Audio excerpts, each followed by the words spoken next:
교회를 세우는 교회 시리즈 설교 오늘 세 번째 마지막 시간입니다. 우리는 세상으로 부름받았습니다 라는 제목의 말씀 함께 나누겠습니다. 이스라엘 역사를 보면 다양한 세계관을 가진 민족들과 그들이 함께 살았던 시기들이 있습니다. 애굽에서 노예로 살 때가 그랬고, 출애굽에서 가나안에 도착했을 때 우상 숭배를 하는 모든 민족을 몰아내지 못하고 함께 동거했던 시절이 있습니다. 후에 남유다가 바벨론에 함락되었을 때 그 땅에 남은 사람들도 있었지만 대부분의 사람들은 바벨론의 도시와 인근으로 포로로 잡혀가게 됩니다. 지금 우리가 살고 있는 환경처럼 그들 또한 신앙의 문화 속에서 살아간 것이 아니고 큰 나라 아래에서 소수민족으로 살아갔습니다. 하나님의 사람들이 이러한 세상 속에서 믿음을 지키고 살아가는 한 세 가지 정도의 방법이 있음을 보게 됩니다. 첫 번째는 그냥 도시에 융화되어 살아가는 것입니다. 세상의 가치관과 세계관에 동화되어서 살아가거나 혹은 신앙의 관습은 어느 정도 지키며 살아가지만 근본적인 가치와 세계관은 지배 문화를 따라갑니다. 결국은 정체성을 상실하게 되는 것이죠. 두 번째는 도시를 멸시하거나 무시하는 태도입니다. 시대의 주류 문화에 대해서 우월감과 적대감을 가지고 살아가는 겁니다. 제가 어릴 때만 해도 세상은 속되고 우리는 거룩하다라는 그런 것을 강조했던 시기가 있었던 것 같습니다. 시대의 문화를 맹렬히 비난하면서 문화적인 권력을 획득하려는 시도를 하게 됩니다. 이렇게 비관적으로 세상을 바라보다가 또한 반대로 지나치게 낙관적인 관점으로 세상을 보기도 합니다. 하나님께서 다 알아서 하실 거야. 세상은 그냥 가는 거야. 그렇게 말하면서 세상의 분쟁과 문제들에 대해서 전혀 참여하지 않습니다. 세 번째는 도시를 사랑하는 것입니다.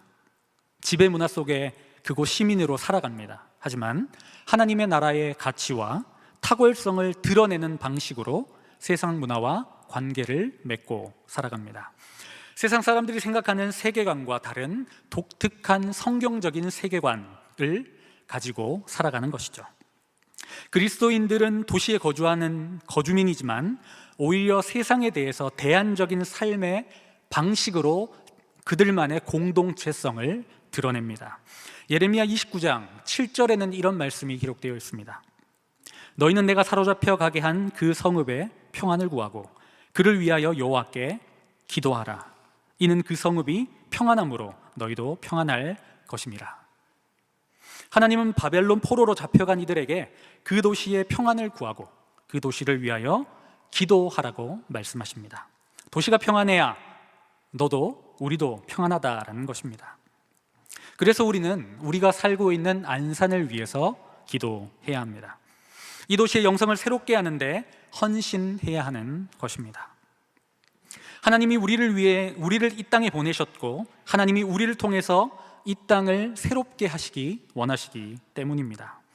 성경은 많은 도시들이 폭력적이고 압제가 가득한 곳으로 묘사하곤 합니다. 하지만 하나님은 그 땅을 그냥 내버려 두시지 않습니다. 선지자를 통해 꾸짖으시고 돌이키게 하십니다. 하나님은 도시를 악하다 보시는 것이 아니라 좋은 곳이기 때문에 새롭게 되어야 된다라고 말씀하십니다. 선과 악 이렇게 이분법적으로 나눠지는 것이 아니고 그렇게 나누어서 생각하진 않아야 되고 이 나라, 이 도시를 사랑해야 된다고 말씀하시는 겁니다. 하나님은 우리를 도시로, 이 땅으로, 세상으로 부르셨습니다. 죄로 인해 깨어진 세 번째 관계, 바로 하나님과 세상의 관계를 연결시킬 화목해 하는 직분으로 우리를 부르셨다라는 것입니다. 특히 이 시대는 하나님이 교회를 통해서 세상이 하나님을 알게 되기를 원하십니다. 우리가 세상을 변화시키는 방식은 우리의 정체성을 분명히 하는 것으로부터 시작됩니다. 베드로전서에서는 베드로는 나그네라고 말합니다. 우리가 살아가고 있는 이 세상에서 적대적이지 않으면서 동화되지 않는 장기 거주민이라는 사실입니다. 동시에 우리는 마지막 날에 임할 새 하늘과 새 땅이라는 그 도시, 하나님 나라에 영원히 거할 거주민이라는 사실도 기억하며 살아가라고 말하고 있습니다. 우리는 어떠한 정체성을 가지고 도시를 사랑하며 이 세상 속에 살아가야 하는 걸까요? 먼저 다시 한번 복음에 대해서 복습해 보았으면 좋겠습니다. 첫 주에 우리는 복음의 이중성에 대해서 말했습니다. 한번 다 같이 한번 읽어보겠습니다. 시작. 우리는 훨씬 더 타락하고 죄가 많은 존재이지만 동시에 예수 그리스도 안에서 우리가 감히 꿈꾸었던 것보다 훨씬 더 사랑받고 수용된 존재입니다.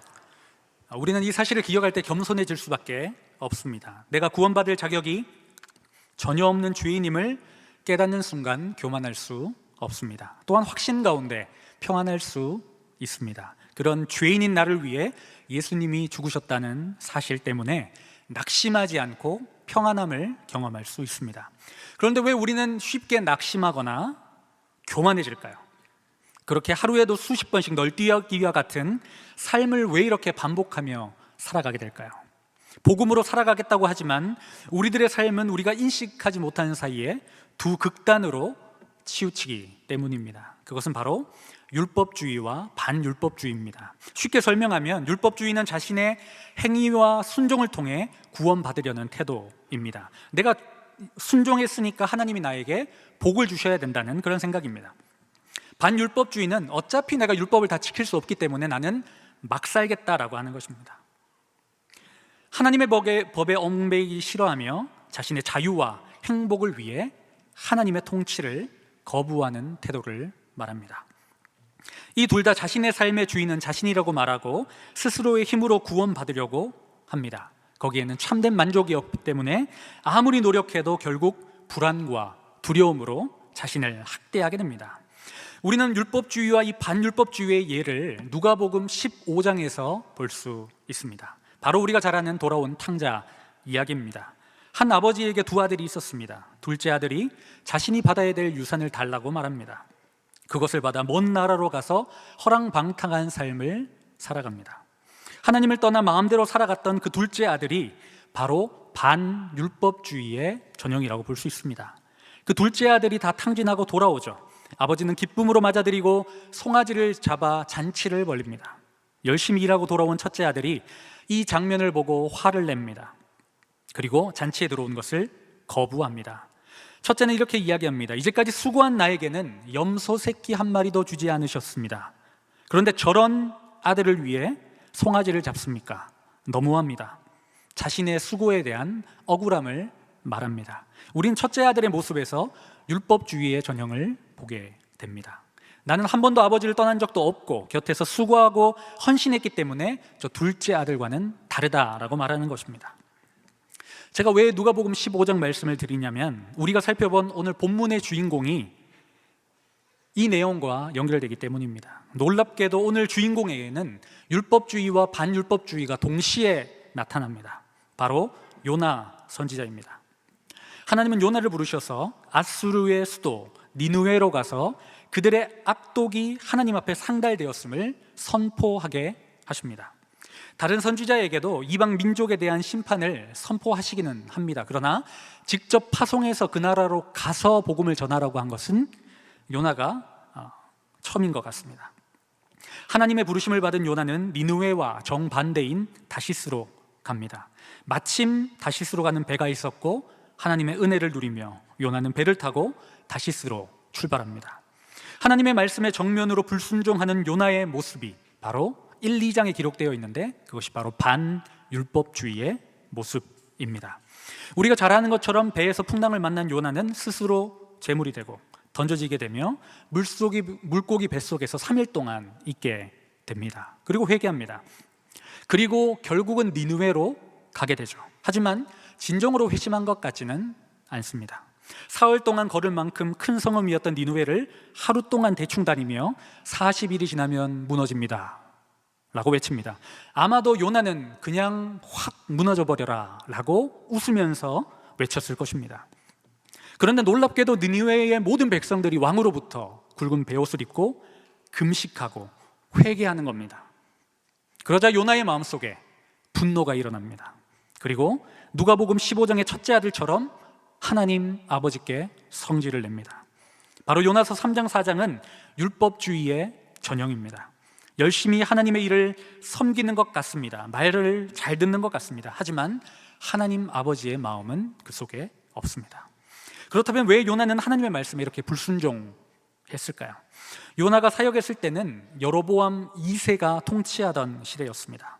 경제적으로 부강해지면서 화려했으나 우상 숭배가 심화되고 도덕적으로 아주 타락한 시대였습니다. 같은 시기의 선지자였던 아모스나 호세아가 왕의 통치에 대해서 비판하였지만 요나는 여로보암의 강력한 군사 정책을 지지하고 나섰습니다. 초기 독자들은 아마 요나를 애굽심이 강한 그냥 민족주의자 정도로 생각했을지도 모르겠습니다. 그 당시 아수르는 매우 잔인하고 폭력적인 제국이었습니다. 말로 표현하기 불편하고 끔찍한 고문을 행하고 시신을 훼손하는 것 같은 악한 행동을 그냥 저질렀습니다.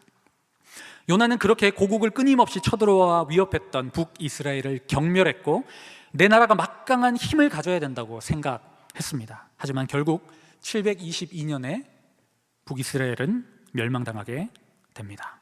그런데 하나님이 그런 원수와 같은 니느웨로 요나를 보내시는 겁니다. 요나의 불순종 이유를 그 힌트를 1장 9절에서 우리는 살펴볼 수 있습니다.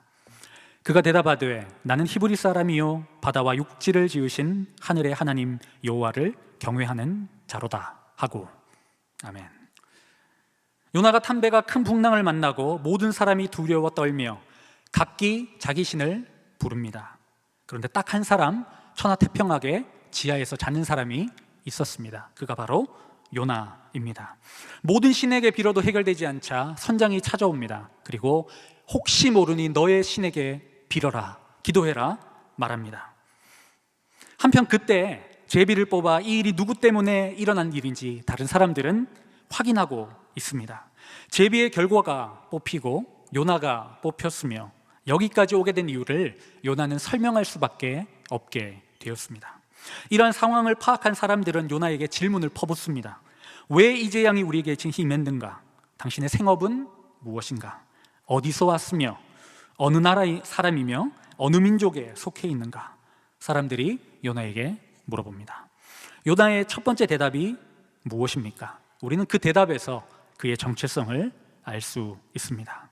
나는 히브리 사람이요 그 다음은 하늘의 하나님 여호와를 경외하는 자입니다.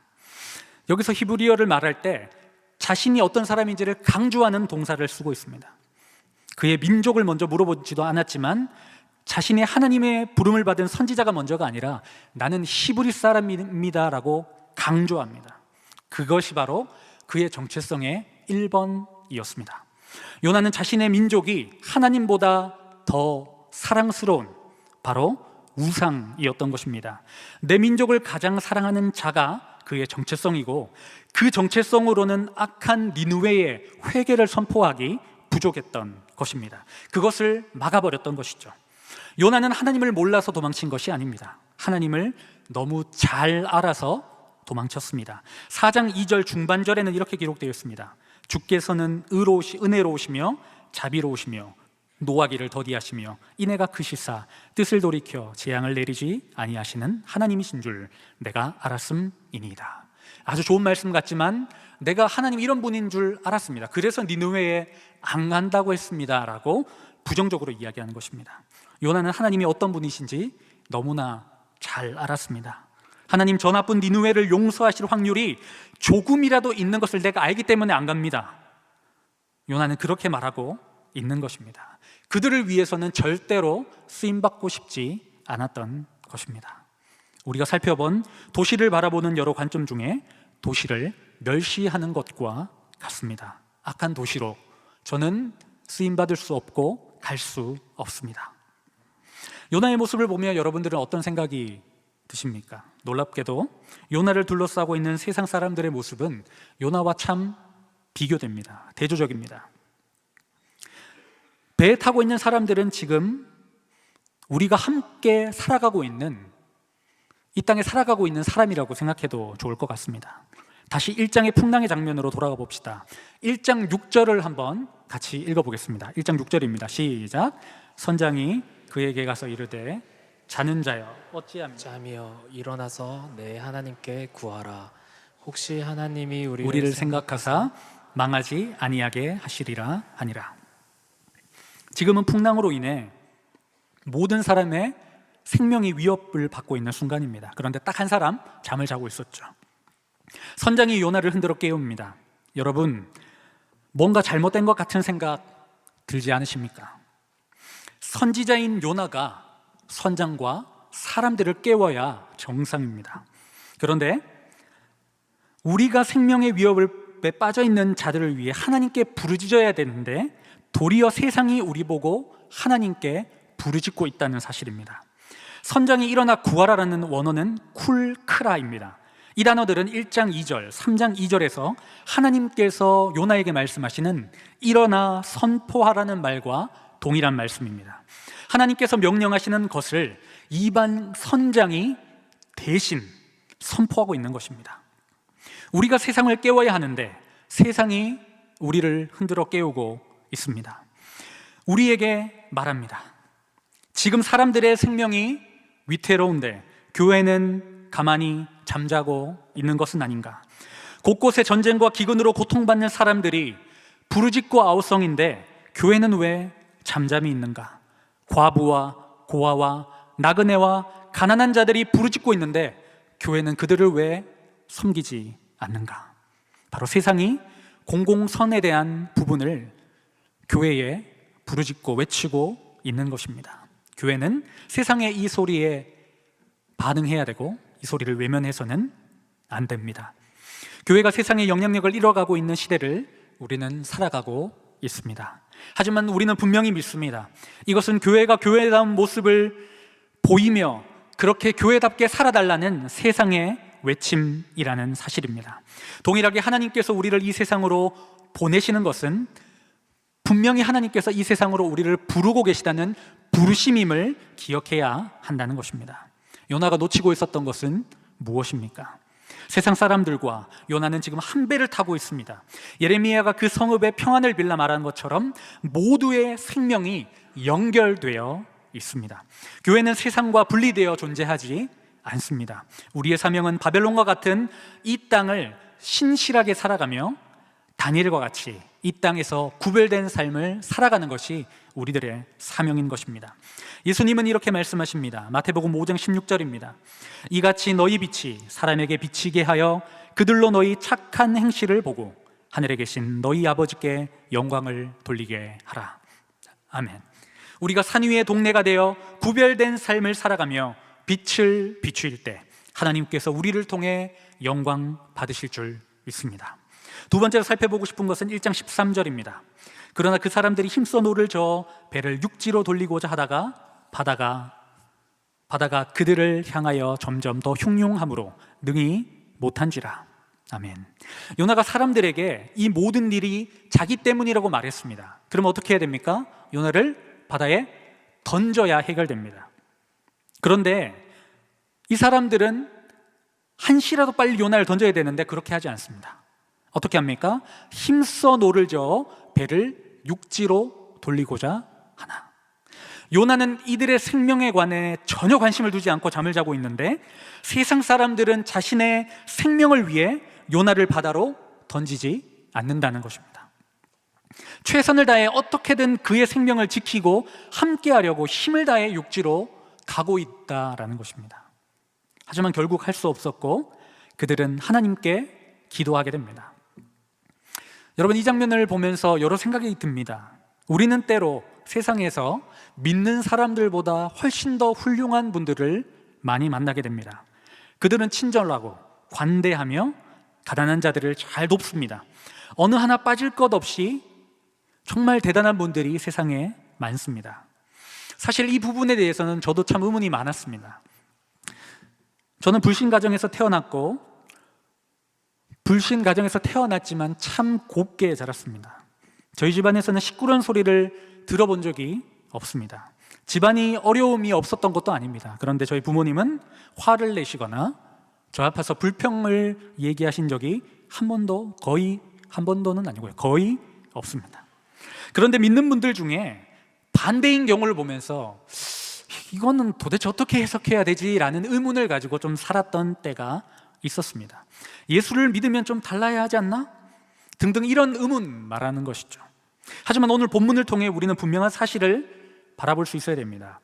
16절입니다. 그 사람들이 여호와를 크게 두려워하여 하나님께 제물을 드리고 서원하였더라. 아멘. 풍랑은 요나를 바다에 던짐으로 잠잠해집니다. 그런데 그것을 지켜본 사람들은 두려운 마음이 생깁니다. 이전에 느꼈던 두려움과 질적으로 다른 두려움이었습니다. 그것은 바로 하나님에 대한 두려움입니다. 하나님이 풍랑을 주셨고 하나님이 풍랑을 잠잠케 하셨다는 사실을 그들이 믿었기 때문입니다. 그래서 그들은 하나님께 제물도 드리고 하나님께 예배하겠다고 서원했던 것입니다. 요나의 말도 안 되는 불순종이 배를 탄 사람들에게 회심을 일으켰다는 사실입니다. 누가 하신 일일까요? 바로 하나님께서 하신 일입니다. 세상에 좋은 사람들이 참 많습니다. 그렇지만 그들이 아무리 선행, 철학, 종교, 다양한 방식으로 높은 차원의 삶을 살아간다고 해도 하나님이 빠진 인생에 참된 구원과 만족은 없습니다. 세상에 아무리 높고 대단한 존재일지라도 광풍과 같은 인생을 잠잠케 하시며 이 모든 것을 합력하여 선을 이루실 수 있는 하나님을 따라갈 수는 없다라는 겁니다. 우리 모두에게는 하나님이 필요합니다. 요나와 같은 사람을 하나님께서 어떻게 사용할 수 있지? 요나서는 어떻게 이런 말도 안 되는 이야기를 성경에 기록했을까 의문을 가지실 수 있습니다. 우리가 지난주에 살펴보았던 빌레몬서처럼 말입니다. 하지만 하나님은 이러한 방탕한 선지자를 사용해서라도 사람들을 회심시키실 수 있는 능력의 하나님이십니다. 우리 같은 연약한 자도 하나님의 손에 들려지면 모든 것이 가능할 줄 믿습니다. 오늘 요나의 이야기를 보며 참 부러운 지점이 있었습니다. 다른 선지자들은 선포한 말씀대로 사람들이 살지 않아서 힘들어합니다. 그런데 요나는 사람들이 자기 말대로 했는데 화내고 성냅니다. 죽겠다고 합니다. 니느웨가 40일 뒤에 무너진다는 말에 그냥 순종하지 않습니까? 그런데 화를 냅니다. 마치 개척을 했는데 금방 부흥하고 성장해서 화나 죽겠다. 저도 요나처럼 그렇게 말하고 싶습니다. 상당히 부럽습니다. 분노로 가득한 요나는 하루 만에 니느웨를 돌고 어찌되나 살펴보려 성읍 밖에 동쪽에 자리를 잡습니다. 하나님은 박넝쿨을 예비하셔서 그늘로 괴로움을 면하게 하십니다. 요나는 기분이 좋아졌습니다. 그러나 벌레를 또 예비하셔서 박넝쿨을 갉아먹게 하십니다. 해가 뜨고 뜨거운 동풍이 머리를 쬐자 그는 다시 죽겠다고 성질을 냅니다. 그때 하신 말씀이 바로 오늘 우리가 읽은 본문입니다. 같이 한번 보겠습니다. 요나서 4장 10절 11절입니다. 여호와께서 이르시되 내가 수고도 아니하였고 재배도 아니하였고 하룻밤에 났다가 하룻밤에 말라버린 이 박넝쿨을 아꼈거든. 하물며 이 큰 성읍 니느웨에는 좌우를 분별하지 못하는 자가 12만여 명이요 가축도 많이 있나니 내가 어찌 아끼지 아니하겠느냐 하시니라. 아멘. 잠시 너에게 그늘을 주었던 박넝쿨을 네가 그렇게 아꼈는데 니느웨라는 큰 도시는 12만 명이나 되는 수많은 사람들이 하나님을 몰라 좌우를 분별하지 못하고 있다. 그런데 그 사람들을 내가 어찌 아끼지 아니하겠느냐. 하나님 아버지의 마음을 좀 알아달라고 요청하는 질문으로 요나서는 끝납니다. 요나가 어떤 대답을 했는지 지난주처럼 우리는 알 수 없습니다. 열린 결말로 마무리됩니다. 이것은 누가복음 15장도 마찬가지입니다. 네 동생은 죽었다가 살아났으며 내가 잃었다가 얻었기로 우리가 즐거워하고 기뻐하는 것이 마땅하다 하니라. 죽었다 살아왔는데 기쁜 게 당연한 것 아니겠냐. 내 마음은 그렇다. 너도 그 마음을 알아줬으면 좋겠다. 그 아버지께서 그렇게 말씀하시는 것이죠. 좌우를 분별하지 못하는 이 죽었다 살아난 잃었다가 얻은 자, 그 사람이 바로 누구였을까요? 요나는 나중에 분명히 이 사실을 깨달았을 것입니다. 그것은 바로 자신 입니다. 요나는 그 사실을 분명히 깨닫고 사죄하는 마음으로 눈물을 흘리며 이 이야기를 전했을 것입니다. 그리고 그것을 누군가는 기록했고 성경으로 남겨졌을 것입니다. 하나님은 요나를 끝까지 포기하지 않으셨습니다. 요나 한 사람을 위해 하나님께서 영화를 찍으셨다면 제작비가 얼마나 나왔을까요? 풍랑, 큰 물고기, 박넝쿨, 뜨거운 동풍. 하나님의 스케일은 대단하십니다. 한 영혼을 향한 하나님의 스케일입니다. 그리고 그 요나는 바로 저와 여러분입니다. 하나님은 나 한 사람을 포기하지 않으시고 그리스도 안에서 용납하셨습니다. 그리고 나를 용납하신 것처럼 이 세상을 하나님은 사랑하십니다. 그리고 그 세상으로 우리를 보내십니다. 한번 우리들의 삶을 돌아보십시오. 내가 여기까지 어떻게 오게 되었는지를 말입니다. 내 삶에는 큰 물고기 같은 스케일이 없었는데 그런 생각이 드십니까? 그러나 아주 작은 수많은 우연들이 놀랍게 조합되어서 여러분들이 여기까지 왔습니다. 우리는 그것을 하나님의 섭리라고 부릅니다. 하나님의 인도하심을 믿고 보내신 자리에서 세상을 섬기며 그리스도를 드러내는 사명을 감당하는 것, 그 사명을 우리 모두는 받았음을 기억해야 됩니다. 하나님은 도시를, 세상을 사랑하시고 우리에게 품고 기도하고 그들을 위해 나아가라고 말씀하십니다. 그들과 함께 살며 세상 속에 들어가 빛과 소금의 역할을 감당하라고 말씀하십니다. 전도의 목적으로 수고하거나 헌신하지 않았으면 좋겠습니다. 봉사하지 않았으면 좋겠습니다. 그저 내가 받은 사랑을 그저 흘려보낸다는 기쁨, 나그네로서의 삶을 그저 무단히 살아갔으면 좋겠습니다. 그때 하나님이 여러분과 교회를 통해 자신을 드러내실 것입니다. 3주간의 설교를 통해 교회의 비전을 다듬고 구체화할 수 있는 시간을 가지게 돼서 참 감사했습니다. 3주간의 설교가 여러분들에게 어떻게 다가왔고 또 어떤 도전이 되었는지는 잘 모르겠습니다. 그런데 우리 주제처럼 제가 교회를 세우는 것이 아니고 교회가 교회를 세우게 됩니다. 교회된 여러분들이 함께 기도해 주시고 또 자신의 시간을 들여 6개월, 1년, 2년 교회가 든든히 세워가도록 여러분들의 시간을 하나님 앞에 내어드리고 아니면 그냥 하나님 내 인생 받으소서 하며 평생 동차인으로 평생 개척교회 평생은 아닐 겁니다. 교회를 세우는 일에 동참하셔도 좋습니다. 느헤미야 1장에 보면 느헤미야에게 한 사람이 찾아옵니다.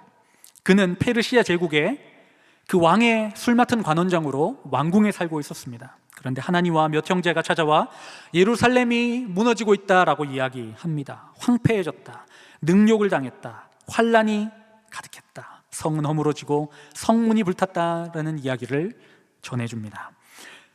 그리고 느헤미야는 기도합니다. 회개하고 하나님의 약속을 붙잡고 회개하면 다시 살려주시겠다고 하지 않았습니까? 기도합니다. 하나님 형통케 해주십시오. 기도하고 눈을 뜹니다. 그때 하나님의 응답은 이거였습니다. 1장 11절에 이렇게 기록되어 있습니다. 그때에 내가 왕의 술관원이었더라. 느헤미야는 원래 왕의 술 맡은 관원장이었습니다. 그런데 그 소식을 듣고 기도할 때 나에게 있는 그 술 맡은 관원장이라는 그 자리가 새롭게 해석되었다라는 것입니다. 지금 여러분들은 학생으로, 직장인으로, 가장으로, 그리고 사업장을 운영하는 사람으로 다양한 방식으로, 다양한 모습으로 살아가고 계실 줄 믿습니다. 그런데 하나님의 음성이 여러분들의 삶의 자리가 새롭게 해석되도록 말씀해 주시기를 축복합니다. 우리가 함께 2026년에 아름답고 복된 교회를 함께 세워나갔으면 좋겠습니다.